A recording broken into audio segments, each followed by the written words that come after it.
Shalom, selamat pagi semuanya. Salam damai sejahtera buat semua yang sedang menyaksikan acara hari ini. Saya berdoa semuanya dalam keadaan baik-baik saja, sama seperti jiwamu baik-baik saja. Saudara, sebelum kita mendengarkan kebenaran firman Tuhan, saya ajak saudara sama-sama kita berdoa. Terima kasih Tuhan Yesus buat pagi ini, kami mengucap syukur Tuhan.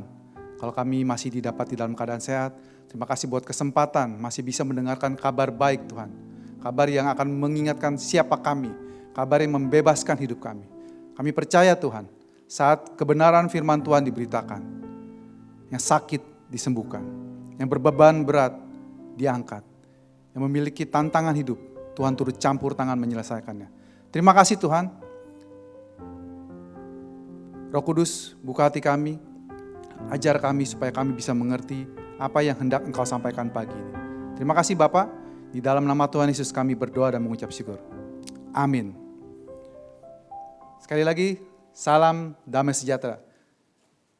Saya bersyukur pagi ini masih bisa diberikan kesempatan untuk bisa menyampaikan kebenaran firman Tuhan. Menyampaikan kabar baik.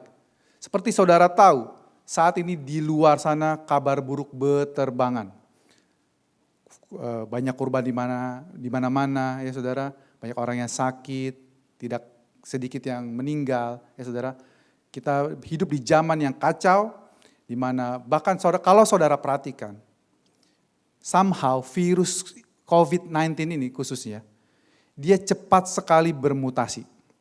Kalau kita baru saja mengadakan vaksinasi dan seluruh dunia mengadakan vaksinasi, dan jumlahnya sebenarnya belum banyak saudara. Tapi somehow, virus ini dengan pintarnya bermutasi, bahkan lebih dahsyat lagi daya bunuhnya istilahnya. Karena kita percaya saudara, ini semua adalah buatan si jahat. Si iblis tahu waktunya sudah dekat. Waktu kontrakan dia sebentar lagi habis.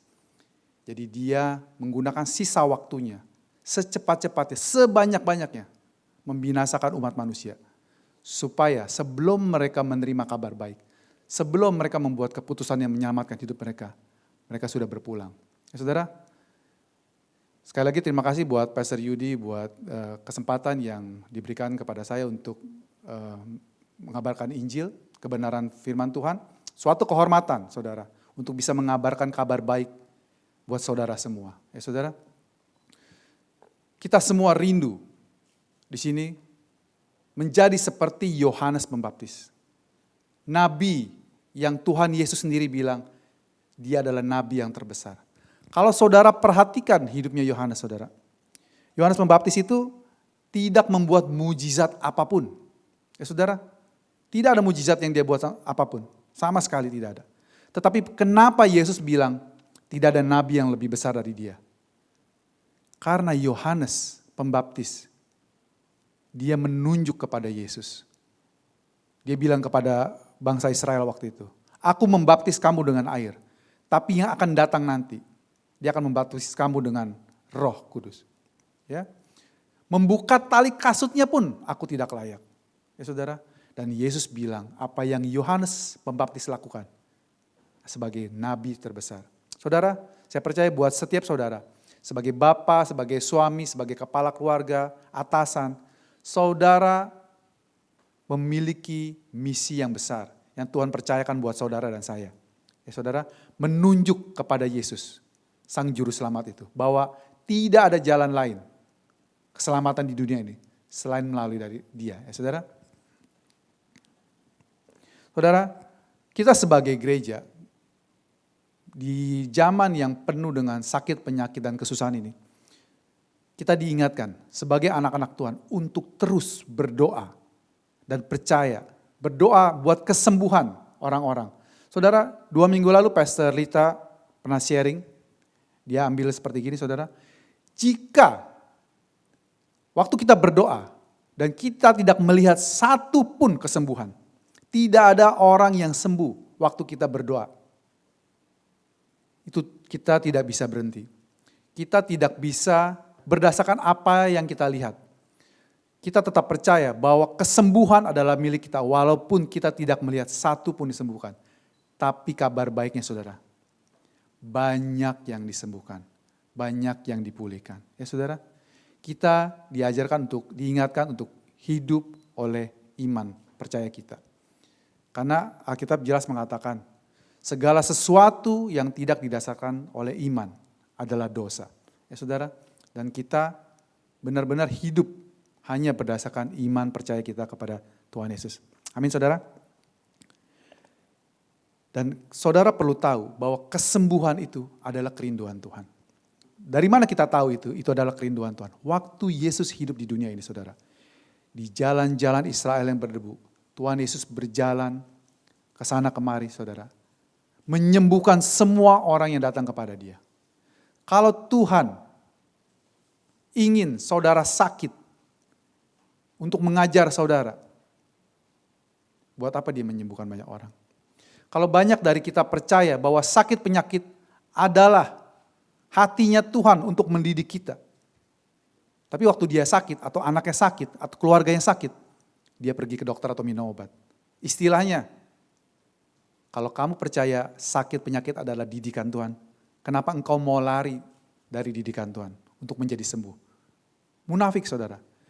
Kita tahu semua kebenarannya bahwa Tuhan ingin kita sembuh. Dan kita di-encourage terus berdoa buat kesembuhan saudara-saudara kita. Kita ingat waktu Tuhan Yesus bilang di Markus 16 ayat 17 dan 18. Inilah tanda-tanda yang akan menyertai orang percaya.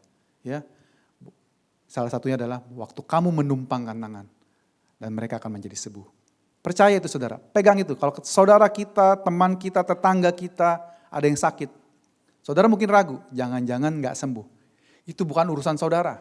Saudara hanya mentaati apa perintah Tuhan Yesus. Saudara tumpang tangan, saudara doakan. Di dalam nama Tuhan Yesus, Tuhan ingin kau sembuh. Jadilah sembuh. Ya saudara, karena kesembuhan itu bukan karena doa kamu. Kesembuhan itu adalah anugerah Tuhan. Ya saudara, kalau kita sekarang masih bisa hidup, menghirup udara dengan segar, it's free, gratis saudara. Karunia terbesar Tuhan. Kita bisa bernafas. Hal yang paling kita sangat perlu, esensial dalam hidup kita. Oksigen, Tuhan berikan dengan gratis. Karena saudara bayangkan, di saat saya berkhotbah hari ini, banyak saudara-saudara, teman-teman kita di luar sana, yang perlu mencari oksigen untuk bisa bernafas, untuk bisa bertahan hidup. Dan oksigen itu tidak mudah didapat, walaupun punya uang. Ya saudara, kalau saudara, teman-teman memiliki, kalau kita masih suka komplain, kenapa begini, kenapa begitu, kenapa Tuhan biarkan ini terjadi, ya, saudara perlu menyadari bahwa saudara itu sangat kaya. Karena banyak orang punya uang pun, mencari oksigen pun nggak bisa ya saudara. Oke. Kita juga diingatkan oleh Pastor Yudi di awal bulan Juli ini tentang Maleakhi 4 ayat 2. Tentang akan datang surya kebenaran dengan kesembuhan di bawah sayapnya. Ya saudara, kita percaya saudara, sama seperti 1 Petrus 2 ayat 24. Di mana kabar tentang kebenaran Tuhan diberitakan, itu kesembuhan mengikuti.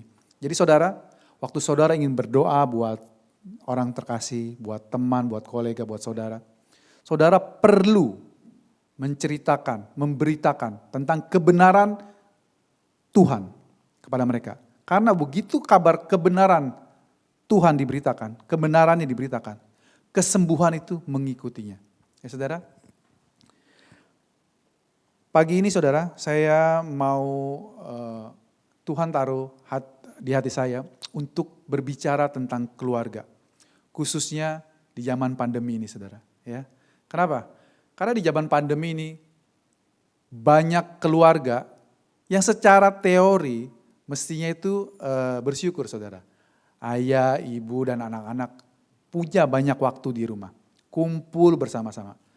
Tapi kenyataannya saudara banyak justru dengan keadaan seperti ini. Ya mungkin karena pekerjaannya dikurangi, gaji dikurangi, cari pekerjaan sulit, mau kemana-mana sulit, kenyamanan berkurang banyak. Maka di rumah banyak terjadi keributan dan perselisihan. Sehingga kita sebagai anak-anak Tuhan bahkan komplain. Tuhan, sampai kapan ini akan berakhir? Istri saya begini, cerewet banget, suami saya begini, bawel juga gitu. Anak-anak saya, sebagainya. Saudara, saya percaya. Kita semua percaya bahwa COVID-19 pandemi ini bukan dari Tuhan. Itu kita harus establish, saudara. Ini adalah pekerjaan iblis. Iblis ingin memecah kita. Dan sebagai anak-anak Tuhan, di keluarga, basis pertahanan kita pertama, kita harus mengerti apa hati Tuhan buat keluarga. Ya saudara, hari ini saya mengajak saudara untuk melihat tentang keluarga dan siapa yang punya ide tentang keluarga ini, saudara. Keluarga adalah idenya Tuhan. Dikatakan Allah berfirman, tidak baik manusia itu seorang diri saja. Sehingga kita akan memberikan penolong bagi dia. Saudara, saya sangat setuju dengan firman Tuhan ini. Adam, laki-laki, itu perlu seorang penolong. Seorang penolong artinya orang yang ditolong itu lebih lemah dari yang menolong. Betul saudara? Dalam hal ini saya sangat setuju bahwa saya perlu seorang penolong. Dan saya bersyukur Tuhan mengirimkan istri saya. Dan para suami, para ayah, engkau bersyukur bahwa Tuhan memberikan seorang penolong bagi kamu. Seorang yang sepadan. Kenapa Tuhan menciptakan Hawa dari tulang rusuknya? Saya percaya. Kenapa nggak dibuat dari tulang tengkoraknya? Kenapa nggak dibuat dari tulang kakinya? Karena dia berada di sisinya, dekat dengan hatinya. Bukan dari kepalanya untuk memerintah Adam. Atau juga bukan dari kakinya untuk diinjak-injak oleh Adam. Oleh diinjak-injak lelaki. Tetapi dari sampingnya, dari sisinya. Dekat dengan hatinya, dengan jantungnya, dengan paru-parunya, dengan kehidupannya. Ya saudara, demikian juga gereja. Beberapa bulan lalu saya cerita tentang bahwa Alkitab menceritakan kisah cinta. Salah satunya adalah Tuhan sebagai suami dan kita adalah istrinya. Ya saudara, mempelai lelaki dan mempelai perempuan. Bapa dan anak. Itulah kenapa kita percaya waktu Yesus disalib, lambungnya ditikam, dari sampingnya keluar air dan darah, ya saudara. Itu adalah lambang gereja sudah lahir. Sama seperti Nuh, waktu Nuh diselamatkan di dunia yang baru, naik bahtera. Bahtera adalah lambang Kristus. Waktu Nuh beserta keluarganya masuk ke dalam bahtera itu, sama seperti kita semua orang-orang percaya, masuk ke dalam Kristus, kita aman, saudara. Nuh mungkin mengalami goncangan waktu ada ombak besar, saudara. Ya saudara, karena di seluruh dunia dibuat menjadi banjir. Dan itu tergenang 150 hari lamanya. Kita percaya mungkin Nuh terombang-ambing dan mungkin Nuh jatuh sewaktu ada guncangan besar. Tapi Nuh jatuh di dalam bahtera. Demikian juga buat saudara dan saya. Dalam menjalankan hidup ini, kehidupan kita sehari-hari, kita tidak lepas dari yang namanya jatuh dalam dosa. Tapi saudara, kabar baiknya, kalau saudara jatuh di dalam Kristus. Dan waktu bahtera Nuh itu mendarat di gunung yang namanya Ararat, yang artinya kutuk telah dibalik. Mereka keluar dari samping, dari pintu bahtera yang ada di samping. Itu melambangkan Yesus, melambangkan gerejanya. Waktu pintunya yang di samping itu keluar, gerejanya keluar. Nuh beserta keluarganya keluar. Kita semua keluar waktu Yesus disalib. Ya saudara. Jadi keluarga adalah idenya Tuhan. Dan saudara, waktu Tuhan, Adam dan Hawa hadir, apa perintahnya? Beranak cuculah, bertambah banyaklah, penuhilah bumi. Karena waktu itu bumi istilahnya sangat kosong ya saudara. Bahkan Tuhan dalam kemahadahsyatannya dia memberikan perintah yang pertama saudara, beranak cucu. Bagaimana cara manusia saudara beranak cucu? Melakukan hubungan suami istri. Istilahnya, perintah pertamanya Tuhan terhadap Adam dan Hawa adalah lakukanlah hubungan suami istri. In a sense ya saudara. Haleluya, ada amin saudara? Ya. Itu perintah pertama. Iya benar saudara, coba saudara pikir. Bagaimana caranya manusia beranak cucu? Bisa nggak Tuhan membuat seperti katakanlah Black Widow, spider. Bagaimana dia berkembang biak? Si laba-laba betinanya menghampiri laba-laba laki-laki, ketemu. Laba-laba lakinya membuahi laba-laba betina, terus dimakan sama laba-laba betinanya, mati. Bisa nggak seperti gitu? Dan anaknya banyak saudara. Bumi penuh nggak kalau manusia seperti itu? Penuh juga, tapi laki-lakinya mati. Tapi yang mau saya sampaikan adalah, Tuhan menciptakan cara kita berkembang biak dengan kenikmatan. Saudara, dan semua ini hanya dilakukan dalam pernikahan yang kudus. Saudara mungkin ditipu oleh dunia, menikmati katakanlah seks sebelum menikah. Bahwa di film, di sana sini, saudara tanpa sadari, saudara film-film saudara bisa tonton. Iblis mulai menanamkan pesan-pesan tidak bermoral ini pelan-pelan di bawah alam sadar kita. Bahkan saudara, ini saya juga baru dapat informasi saudara. Kalau saudara perhatikan, semua film di Netflix pasti menyelipkan unsur LGBT.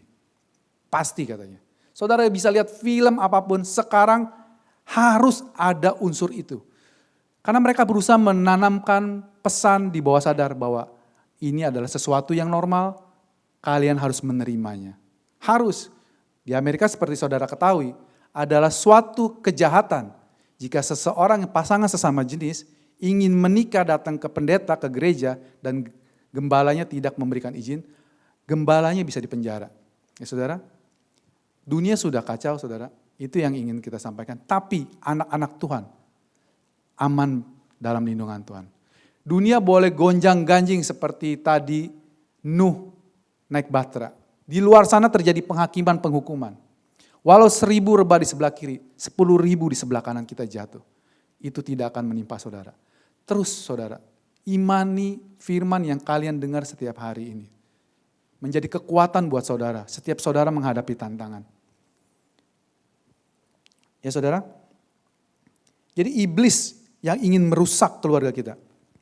Suami istri jadi bertengkar, orang tua dengan anak bertengkar, orang tua stres karena harus nemenin anaknya sekolah online dan sebagainya. Ya saudara, tapi saudara, kalau saudara melihat Amsal 31, apa yang Alkitab katakan tentang istri? Ya saudara, saya ajak saudara kita sama-sama baca. Di Amsal 31, ini Amsal yang sangat terkenal saudara. Ini bicara tentang istri. Kita mulai dari pasal ayat yang ke-10 ya saudara. Judul perikopnya adalah puji-pujian untuk istri yang cakap. Saudara bisa baca hampir sepanjang lebih dari 2/3 perikop ini bicara tentang istri yang cakap. Ya saudara.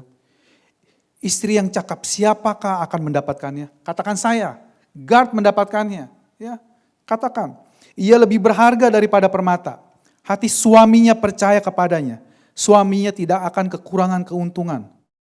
Di ayat 28, anak-anaknya bangun dan menyebutnya berbahagia. Banyak wanita telah berbuat baik, tetapi engkau melebihi mereka semua. Kemolekan adalah bohong dan kecantikan adalah sia-sia.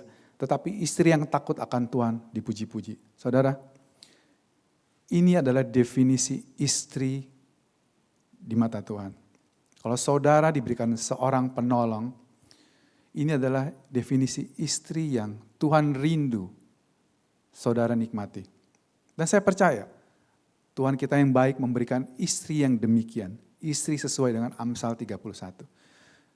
Cuman tantangannya buat kita, laki-laki, mungkin kita tidak bisa melihat seperti itu. Kita tidak dibutakan bahwa kita adalah memiliki istri yang seperti itu. Dia adalah penolong yang Tuhan berikan buat kita. Ya saudara. Saudara mungkin berpikir,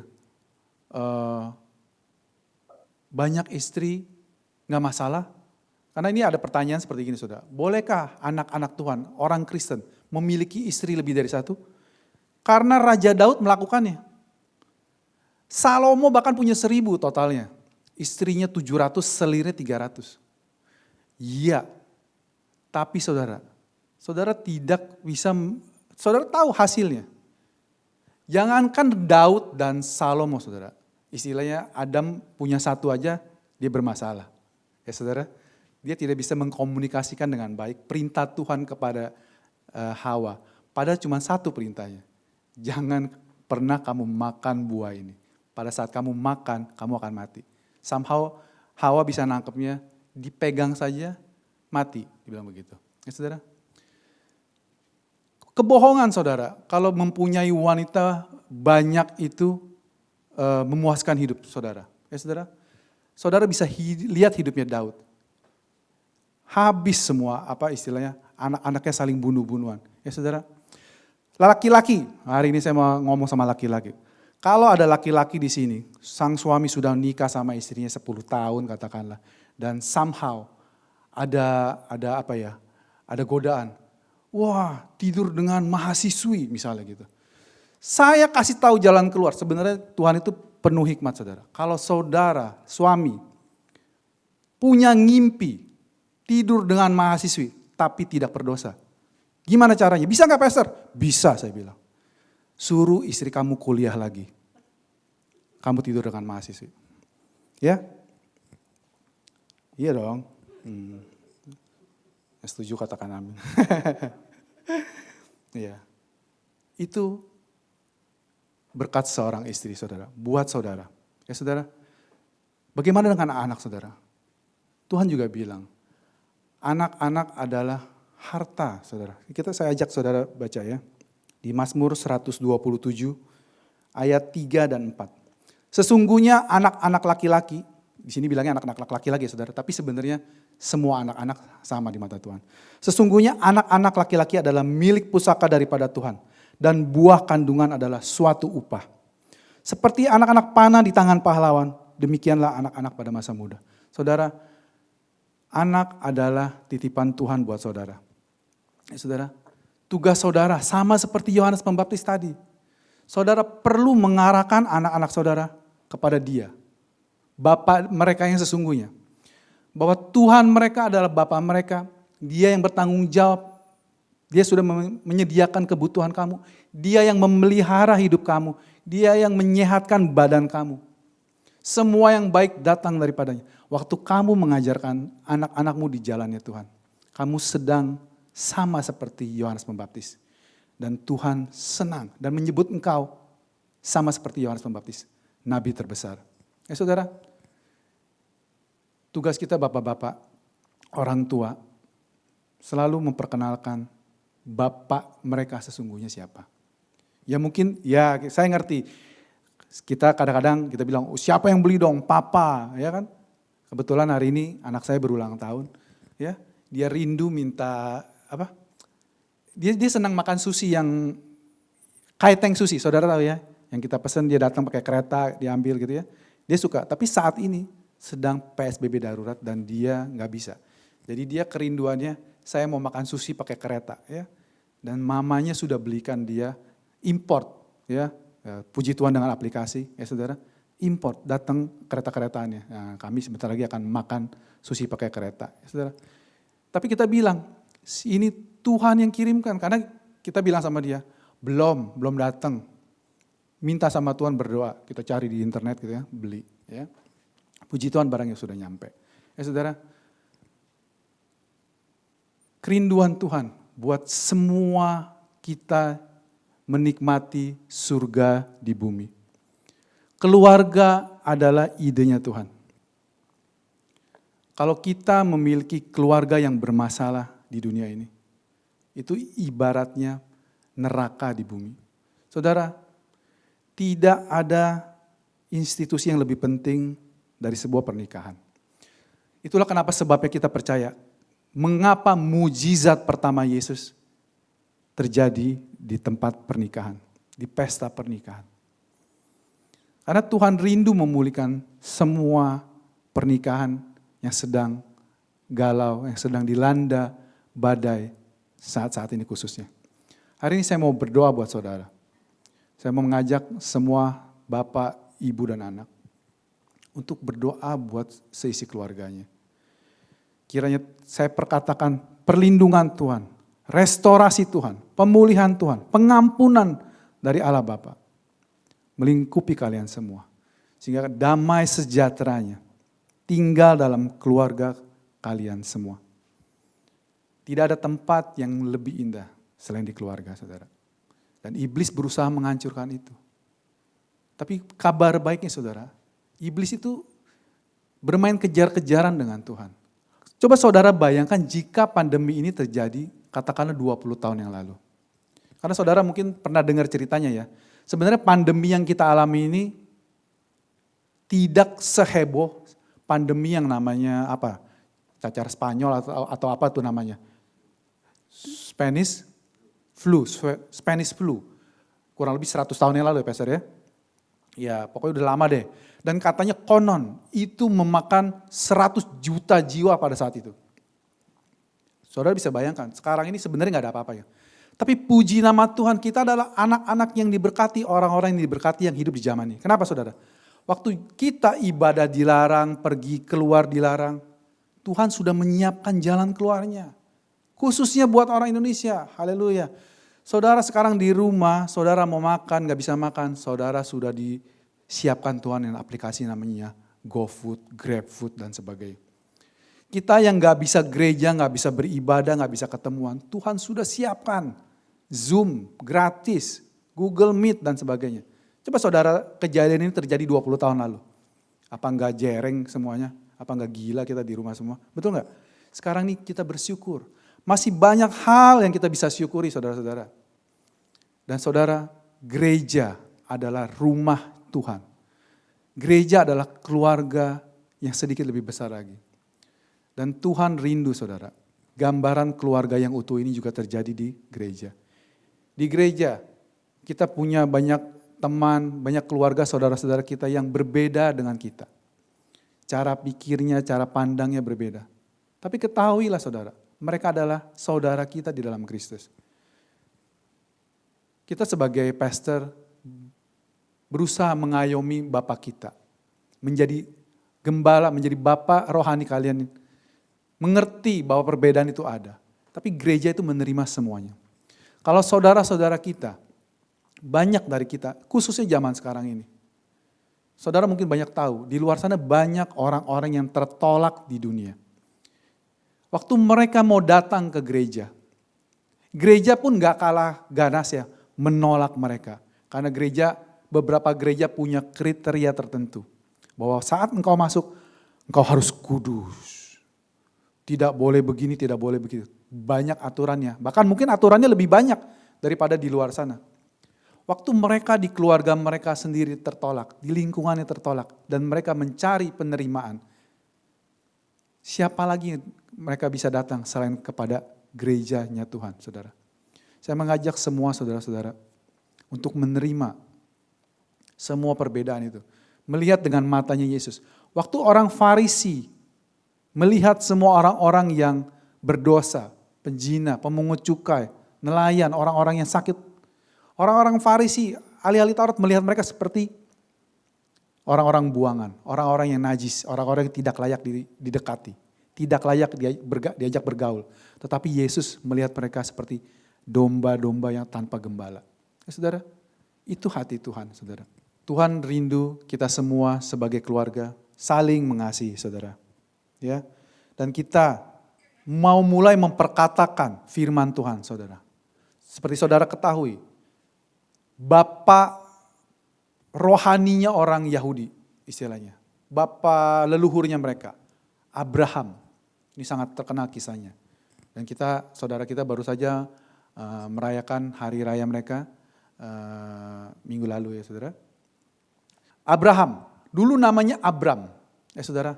Dan dia sudah menikah dengan Sarai istrinya puluhan tahun. Dan tidak memiliki keturunan. Tetapi waktu Tuhan mengubah namanya menjadi Abraham dan Sarah. Abraham itu artinya bapak segala bangsa. Bapak anaknya banyak gitu ya saudara. Jadi waktu dia mulai memperkatakan, siapa namamu bro? Abraham. Oh bapak segala bangsa, anaknya banyak dong ya. Berapa anaknya? Belum ada gitu kan.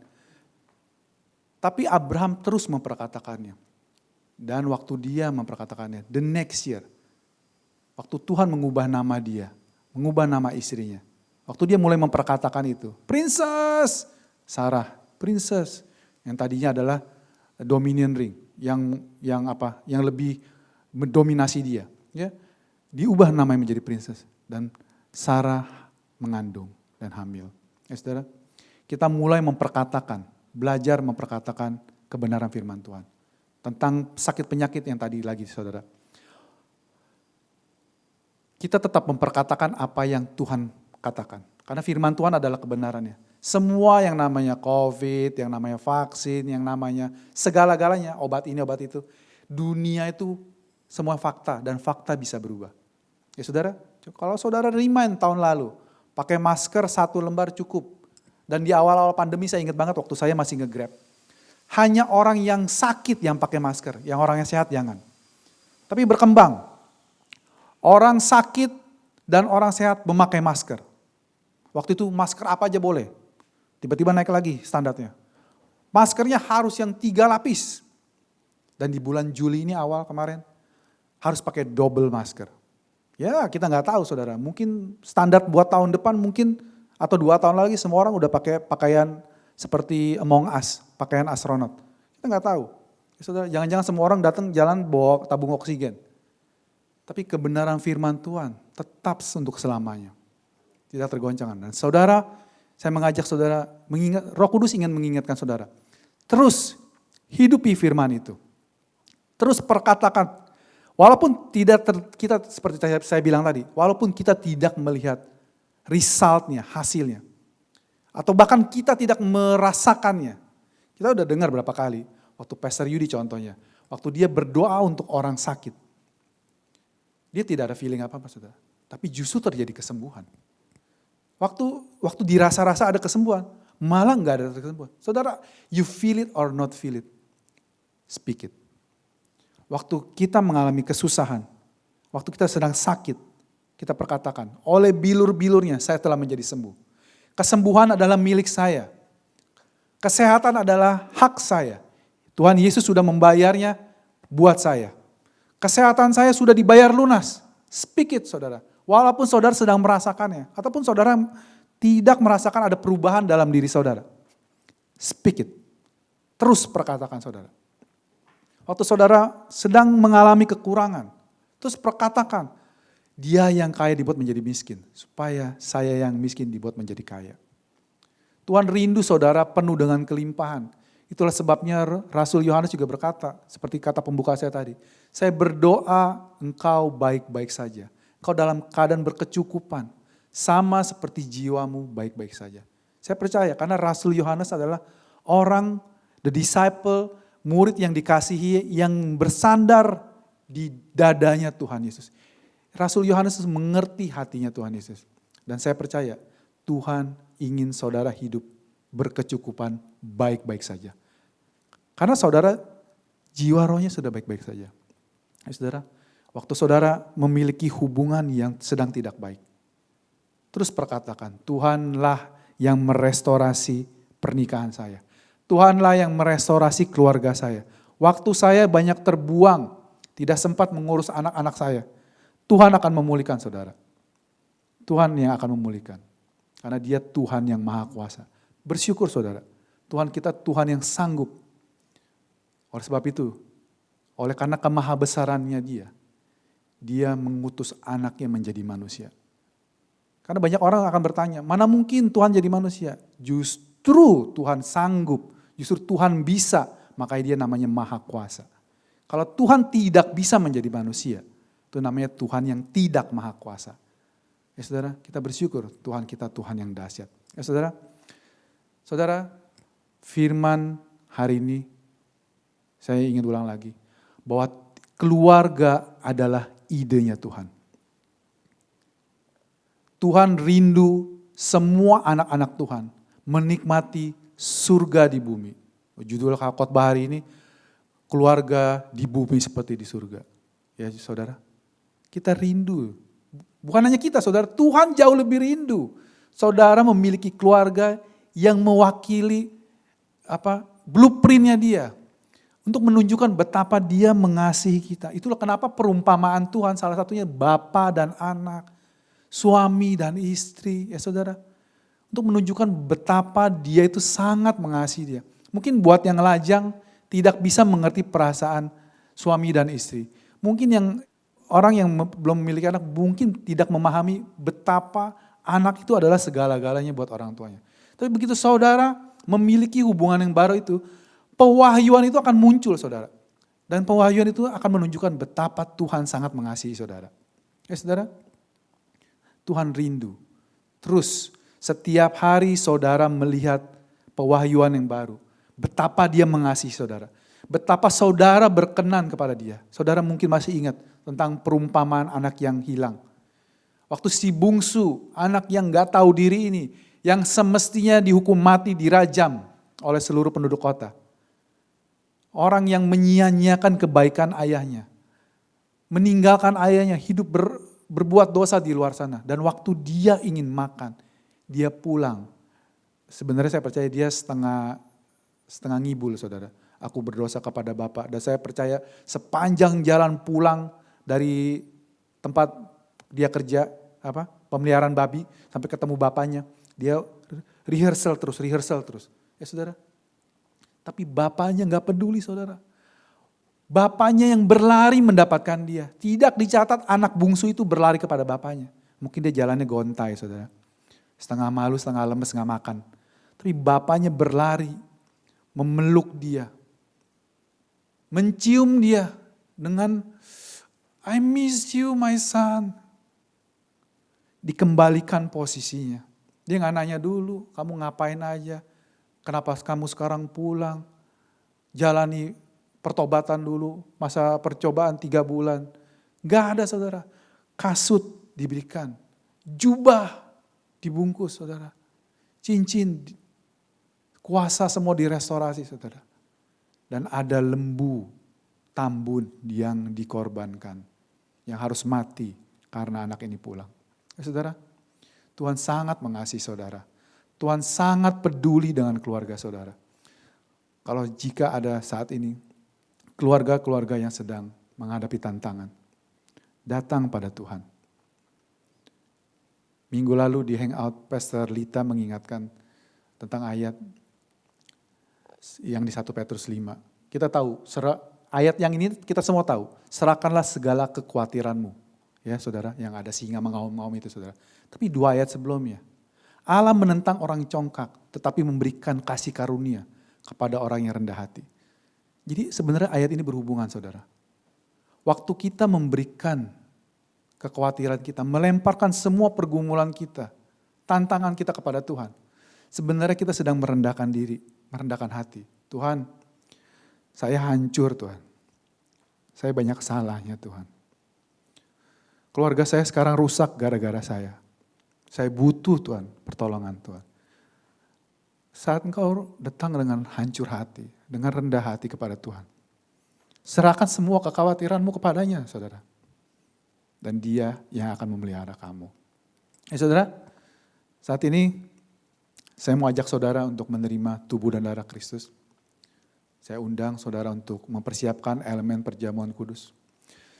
Saudara, saya ingin mengajak saudara mengingat setiap kita menerima tubuh dan darah Kristus, ketahuilah, keselamatanmu, dia sudah bayar lunas. Itu yang paling penting dalam hidup kita, saudara. Banyak anak-anak Tuhan di luar sana yang masih galau. Judulnya anak Tuhan, orang Kristen. Tapi mereka masih galau. Kalau saya mati nanti, apakah saya akan masuk ke dalam surga? Kabar baik, saudara. Keselamatanmu adalah anugerah. Dan harganya sudah lunas dibayar. Engkau selamat bukan karena perbuatan baikmu. Karena amalmu. Bukan saudara. Semata-mata karena anugerah. Tidak ada orang yang bisa menyombongkan diri di hadapan Tuhan. Karena keselamatan ini adalah gara-gara saya. No. Demikian juga dengan kesehatanmu saudara. Kalau Tuhan Bapa sudah memberikan yang terbaik dari surga, yaitu Yesus buat saudara. Apakah saudara pikir kesehatan, kesejahteraan kamu, hubungan keluarga kamu lebih besar daripada Yesus? Tentu tidak. Kalau dia yang sudah memberikan yang terbaik dari surga Yesus buat saudara. Terlebih lagi yang kesehatan, kesejahteraan, hubungan, berkat dan sebagainya. Ini cemen di mata Tuhan saudara. Remeh-temeh. Tapi kabar baiknya saudara, Dia senang memberikannya buat saudara. Datang pada Dia. Saudara, mari kita angkat tubuh Kristus di tangan kita saudara. Terima kasih Tuhan Yesus buat jamuan, undangan, makanmu Tuhan. Kami datang mengangkat tubuh Kristus yang sudah dipecah-pecahkan. Gantikan kami. Kami yang seharusnya dihancurkan Tuhan. Kami yang harusnya dihukum. Kami yang harusnya disalib. Kami yang harusnya mati. Tapi oleh karena kasih-Mu buat kami Tuhan, Engkau mengirimkan anak-Mu. Tubuhnya dihancurkan, dicabik-cabik, kepalanya ditusuk duri, diludahi, dipermalukan, ditelanjangi. Demi cinta-Mu pada saya Tuhan. Saat ini saya mau ingatkan tubuh saya. Saya mau ingatkan si jahat. Mari sama-sama saudara, kita mau belajar sama-sama mengucapkan. Tidak peduli saudara merasakan atau tidak merasakan, saudara percaya atau tidak percaya. Saya mau mengajak saudara untuk percaya. Saya juga diingatkan tentang ulangan 28. Di minggu lalu di hangout. Saudara ikut hangout. Banyak hal yang kita dapatkan, banyak hal yang kita diingatkan. Tentang berkat dan kutuk. Di sana minggu lalu dikatakan di hangout. Ada saudara kita yang mengingatkan. Hari ini kuperhadapkan kepada kamu. Kehidupan dan kematian. Berkat dan kutuk. Pilihlah kehidupan. Saudara, Tuhan itu baik. Dia menawarkan kamu pilihan yang sangat gampang. Hidup atau mati, berkat atau kutuk, sangat gampang. Tapi sayangnya banyak anak Tuhan masih salah pilih. Tuhan bilang, pilihlah kehidupan. Saudara, kita memilih kehidupan, kita sama-sama katakan, terima kasih Tuhan Yesus, buat tubuhmu yang sudah Engkau pecahkan buat saya. Kesehatan adalah milik saya Tuhan. Kesembuhan adalah milik saya. Damai sejahtera-Mu milik saya Tuhan. Saya menerima semua yang Kau lakukan buat saya Tuhan. Dan seluruh keluarga saya. Keluarga saya dipulihkan. Di dalam nama Tuhan Yesus kami menerima tubuh-Mu. Mari sama-sama makan saudara.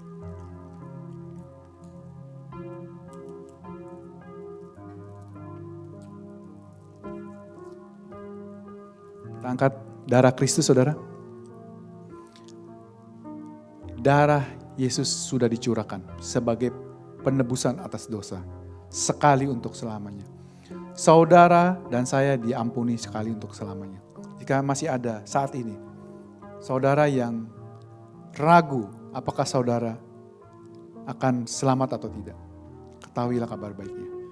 Pembayaran sudah dibayar. Darahnya sudah dicurahkan. Pengampunan dosa sudah diberikan. Dan saat engkau sudah menerimanya, engkau sudah menerimanya. Mari sama-sama katakan lagi bersama saya. Terima kasih Tuhan Yesus buat darah-Mu yang sudah Engkau curahkan sekali untuk selamanya. Saya adalah orang yang diberkati. Dosa saya diampuni. Saya diperdamaikan dengan Bapa. Saya menjadi milik-Mu selama-lamanya Tuhan. Melalui darah ini juga, saya dan seisi keluarga saya dilindungi. Sama seperti bangsa Israel di Goshen di tulah ke-10. Karena ada darah di pintu. Tidak ada maut yang menghampiri keluarga dan rumah kami. Kami terima penebusan dari-Mu sekali untuk selamanya. Di dalam nama Tuhan Yesus. Mari kita minum saudara.